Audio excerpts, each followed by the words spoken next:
I consider myself a student of the ancient Indian wisdom. I am primarily a part of all of you, and medical science is only my way of life. I happen to be a doctor of the conventional Western medicine, but I have, to tell you very frankly, between you and me, very little faith in what we do as doctors. Let me look at science, because I have been a student of the classical Western science for more than half a century. But ever since the first day in my science class, I have been wondering what this science is all about. We have what is called a reductionist science vis-a-vis the true science of holism, which looks at the whole. For the younger generation here, let me tell you the difference between those two jargons. You all know what chocolate is, and you all know how chocolate tastes. But we, reductionist scientists, try to find out what chocolate is made up of: cocoa, sugar, and milk. And we study milk in great detail and describe chocolate as milk. Look at medical science. I take a specimen of the liver, stain it, which means I kill the cells, and look under the microscope the tombstone of a liver cell and say, this liver cell is cancer. I don't know how we say that, because it's only a tombstone. You're not seeing the cell functioning.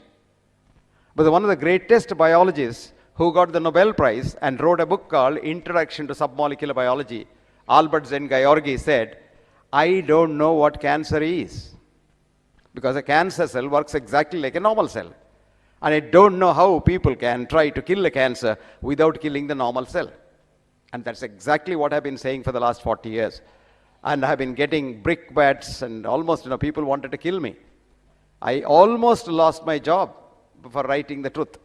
But today, I'm so happy that the American Cancer Institute invites me for a conference of contrarian view on cancer, because they said, most of what you say is true, because 75% of what we call cancer are not cancers, and we probably are killing more people than we save. My friend Alex, a little while ago, said, India is the capital and would be the capital of diabetes in the next 50 years. Right, Hanks? Yes. This is one of the biggest myths that we have been trying to sell to the world, thanks to a handful of so-called diabetologists being funded by the drug companies. And the truth is that India, in the next 50 years, will be an ideal place for diabetics, because the diabetic mortality will be about 80% in the West, where it will be just 30% in India. Today, the West is aping the South Indian rice diet for diabetics. What we are doing is, we are asking even rice eaters to eat wheat when you have diabetes, because wheat has gluten, which directly destroys your pancreatic islet cells. And if you are a diabetic once, and if you eat wheat, you will be a diabetic permanently. And so I get a permanent patient to make money. Did you get this? Now, I'll tell you how we produce diabetes in India.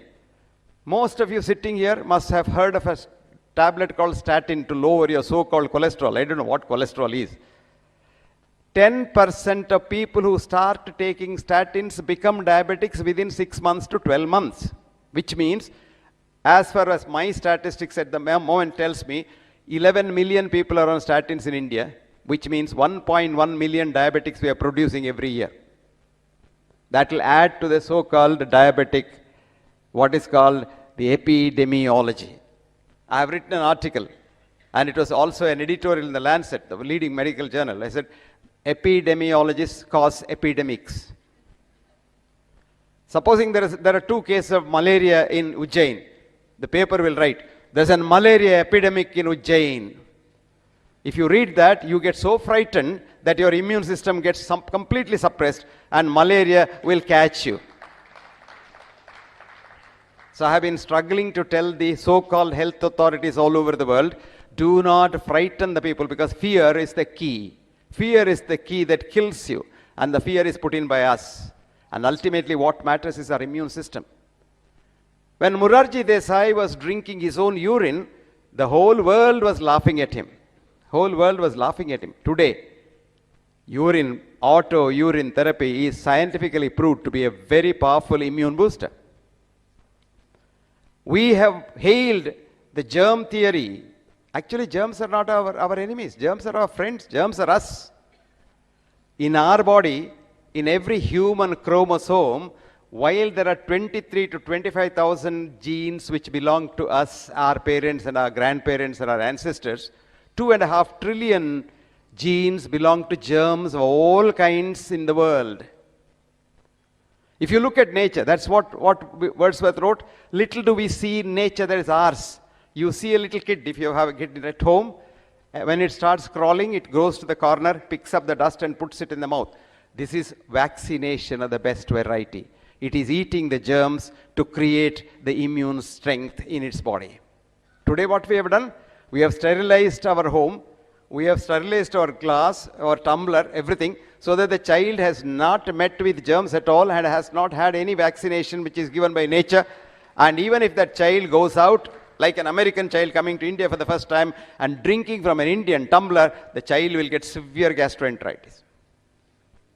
But the problem has become very acute in the West because the germs that we thought of our enemies and tried to kill them with antibiotics, antiseptic soaps and what have you, because there's a big industry behind it and it's the industry that is pushing it.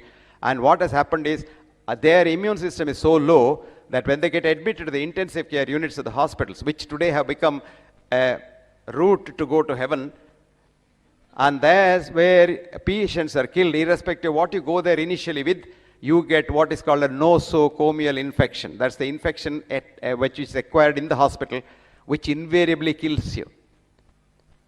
Let me incidentally tell you, in 5 countries at different times in the last 50 years, doctors went on strike where there were no private doctors. Bogota in Colombia, Saskatchewan in Canada, Los Angeles County some years ago, Dublin about a decade ago, and Israel recently.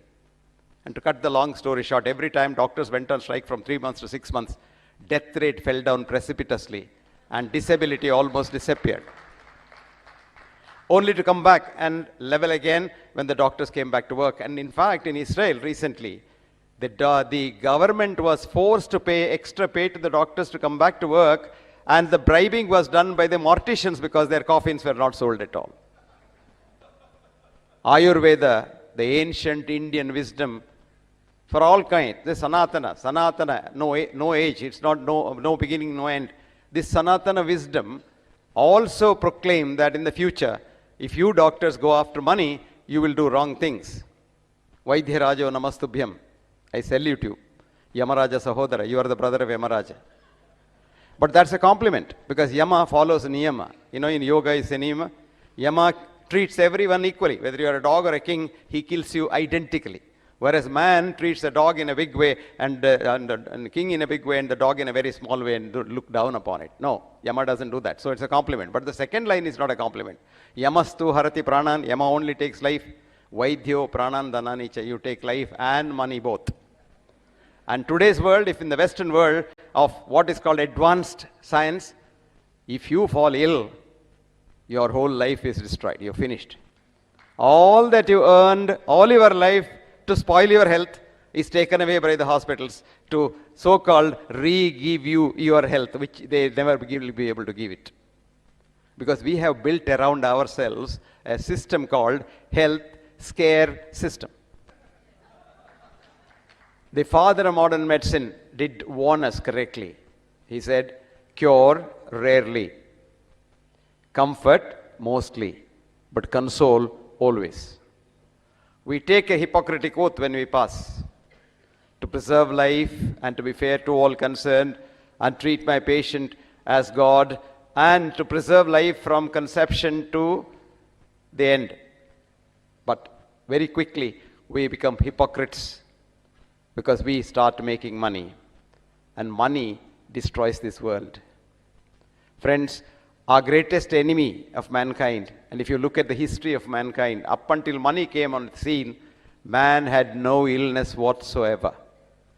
Man had no greed, no jealousy, no sort of corruption, and no illness and no ill will. When money came in, all things started, and we started going back to our roots to say, where is yoga? What is yoga? What is Sanatana Dharma? What is spirituality? And what have you?